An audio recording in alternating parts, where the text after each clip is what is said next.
Welcome to Toy Hill Studio. My name is Kendall Kessler.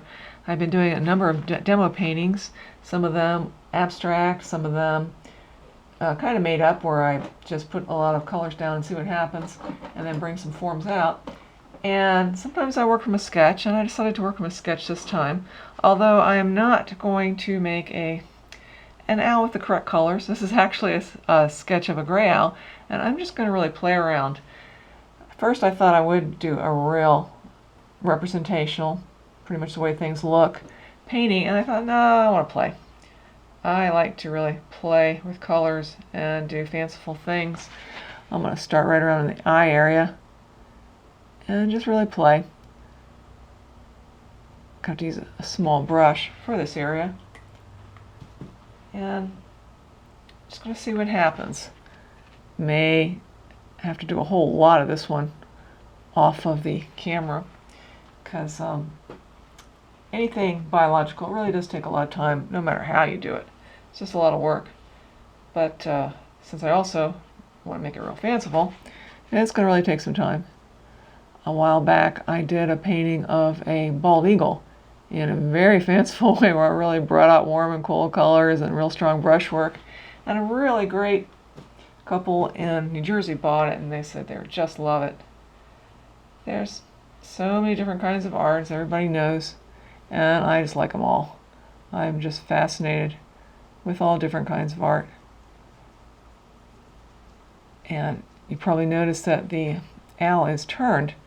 Most people do already know this, but an owl can practically just turn their head all the way around. I believe it's 270 degrees is what they can do, which is quite amazing. And I've got to really pull this out so that it really recesses in. A beginner's mistake with anything biological, or anything period, that we teach a lot at school, and I did teach at Radford University for a long time, is that a lot of people, they go right to the detail. And they think, well, I get all that detail exactly right, it's going to be great. And they don't get the actual form. They really don't get the contours, and that's so much more important than the detail. Because if you don't get the proper contours, the proper perspective, the modeling of the shape, it is going to look stiff as a board and completely off. But it's hard to explain that to people. As I said before, people tend to have it backwards. They think lots of detail work is what it's all about, but it's actually much harder to get the right contours and to get things that are on a flat surface to really come out at you, to have the proper perspective. Okay, I think I'll do the other one, and then it's going to speed up, although I have a feeling this is going to be a long YouTube. One person was watching and said, oh, they're not that long, don't worry about it. That was nice of that person to say that, because I just I know from all those years of teaching art appreciation students and showing painting and all that, they just get tired pretty quick. But most of them were not art students. They had to take the class. And as I said before, I figured out a way to do really, really practically speed of light demos, so that they wouldn't have to watch real long, and they could maybe get interested in it that way.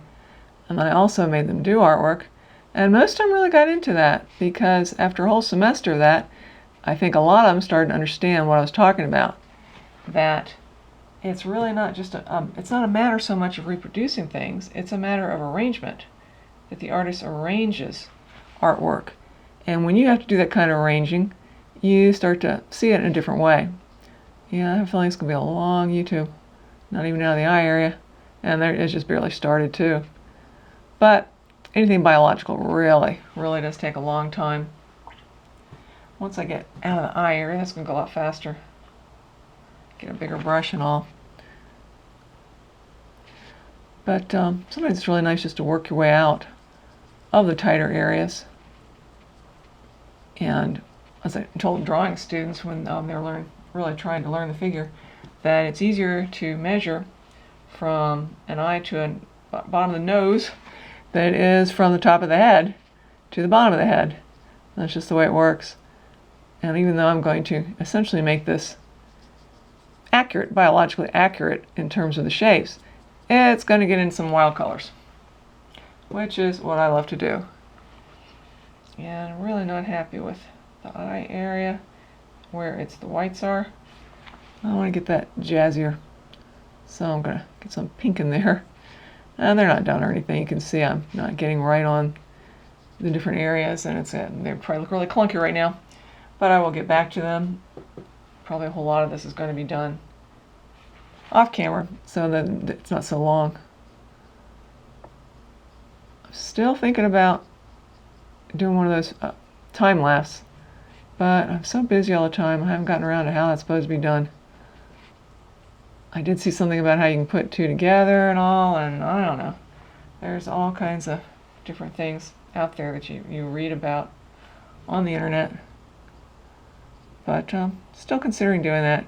For right now, though, I just want to do somewhere I can talk and talk about what I do, because I really, really do live to paint and work hard to market them so that get my work out there. I can't take them with me, that's for sure. Okay, now I should be able to move a little faster, and still want to keep it kind of zonky. So I'm going to use some red and some yellow and start to really get the curvature area right through here of the top part of the owl's head. I might get real zonky too. My main style is unique to me, and as I've said before, it really does harken back to the Impressionists and Expressionists, but it's still unique to me. It is not like any of them. There are just certain things about it that harken back to those two areas, which I like the most. And I also love the Baroque. Nothing like the Baroque. But that's not really for me. I like to get into more of a coloristic effect. Yeah, that's starting to kind of look nice. I'm hoping I can get a little faster here. But I just like to move it along. Oh, gotta let the paint all go together. As I told students, if you gotta be careful with paint or it's gonna get that real stiff look. You've got to let it all go together so that it is fluid and it just doesn't have that real boxed in look. I'm trying to avoid the word. There's a word I'm trying to avoid because I don't want to offend people that like these things, but actually what I'm talking about is paint by numbers, where you just fill in the color. And that can really have a very stilted look to it. But if you like doing that, there's nothing wrong with it. So, yeah, it's going a little faster than I thought it would. Because once I get to the outer areas, that's going to really move. The slowest part is around the bird's head and face. I've never seen an owl turn their head 180 degrees. I wonder if my naturalist husband has, since he's studying birds and butterflies all the time. I bet he has. It would be quite a thing to see. But I think that's what is going to make this a very interesting pose, is the wings right there, but the face is just right at us.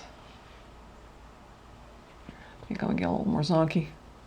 Starting to get a little too conservative for my taste. I want to really get some real strong color effects in here.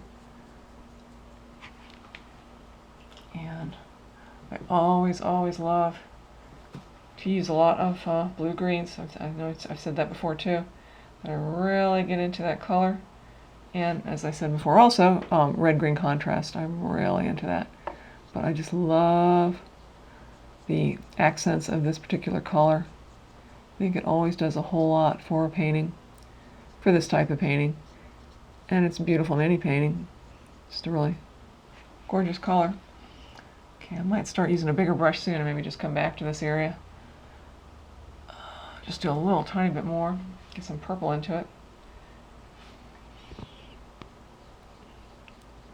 thing about warm and cool colors is lots of times they really are right in front of you, but because they tend to be together, they're not so easy to pick out.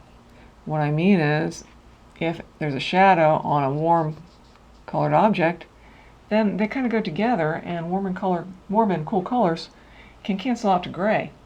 That's why a lot of people don't see these real strong color contrasts that artists have trained their eye to see. And even though I'm definitely making up a lot of this, just having fun with it. I do, everywhere I look, see this strong, warm, cool color contrast. Same thing that Monet saw in what he called a naive impression. Can't really get it out there because it's just too complicated. It's changing every few minutes. If you've ever seen the paintings he did of the Rouen Cathedral, I'm pretty sure he changed those canvases every 15 minutes, or that's what everybody says. I don't know for that for sure. And by doing that, he got very different paintings. They just look so different because the light changed. It's amazing how it changes all day long, and I'm always staring at that. Not everybody's paying such close attention to that, but it's something I'm always staring at. Okay, now I'm going to use a bigger brush and just move it along so this doesn't have to be so long. And I am going to put some of the markings in the wing the way it is, but then I'm going to get real coloristic. I want to get that to have that effect, but not to be exactly right.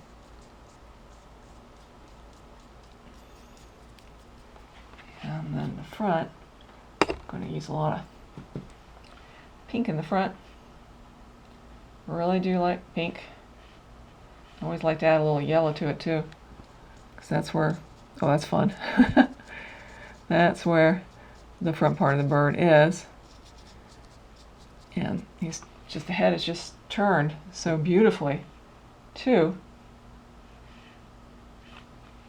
Right smack dab looking at us, even though the bird is at a side view, which is amazing that they can do that. Oh, that's good. I like the way that color is picking up different colors. See, now it's going to move along a lot faster. Any little area where there's a face, you're going to really have to spend some time. And I'm still going to be going back into it. But now I can move along. I'm thinking probably I'm going to make a really green background. But I thought that at first, and now I'm not so sure.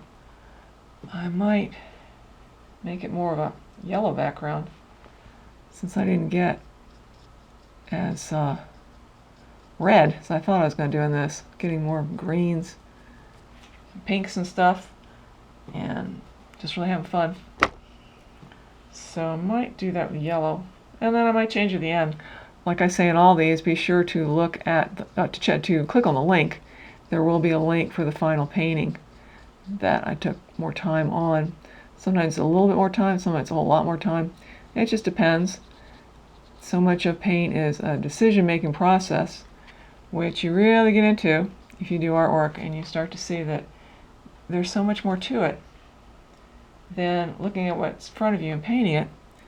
There is the arrangement and all the decisions, especially if you're not into any kind of hyper-real or trying to represent things just the way they are.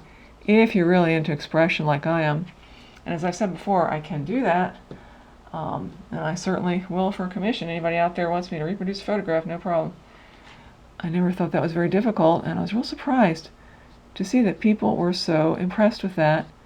But, well, it's not easy, but I don't think it's nearly as hard as what I'm doing right now, as I'm reacting to all these colors, zillions of colors, and making all kinds of decisions about them as I see what happens and decide, do I like that? Do I like that? Is that working? Does that color work with that color?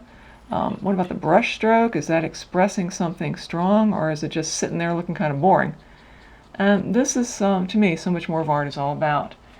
But we all have our opinions, and some people prefer it to look real with lots and lots of detail, and there's nothing wrong with that. We all like different things. I mentioned the last one. I'll mention this one too in case you didn't see the last one. There is a saying that when you go to a gallery, go through with roller skates. Just put those roller skates and go through. What we mean by that is that there are certain things, because of who you are, they're going to stand out. They're just going to stick out as you go right by them, and go back to those. You don't have to like any of it. But I really believe if people that don't think they like art that much, if they went through on roller skates, I really believe they would stop and look at some. Because of the way you are, there's certain things that are going to stand out, certain things that you like. And it is mostly a visual experience, so it's just going to happen as you look at it. It's not going to be because someone's told you the history behind this painting, blah, blah, blah, blah, blah. I don't mean to put that down, but, that really can be pretty boring. And I think it's much more interesting if you just see it as something to look at. And I think it's safe to say that most of us, that's how we feel. Now, there may be artists that don't feel that way, but I think most of us, we see it as something to look at, something that we arranged that we think is a very interesting visual experience. And yeah, I do like the yellow. But I am going to go back in with some stronger lines because I'm really liking some of the linear effects I'm getting in the wing, and it's kind of not nearly as strong around the head and all. So that's probably what's going to happen when I turn this off, and it's going to be pretty quick soon too, because I think I'm at a point where I want to stop and just look at it, think about it. I really like what's happening through there. I think the wing area is the most interesting area, but then I really, really like complex, very complex brushwork and color. That's what I do. We all like different things. And I think that I'm going to quit in just another minute. Well, just a little tiny bit more. Just want to put some stronger colors that I'm seeing working so well in the wing around the outside and the top a little bit, just to really bring out the bird and make it more accented. I think that's happened a lot right from the beginning where the eyes are, and I think it was a good start. Now I'm going to bring this area a little more, and then I'm going to quit, and I'm going to wait for it to dry, and then work on it some more. A lot of things that I'm thinking I might be doing. May not do any of them, never know.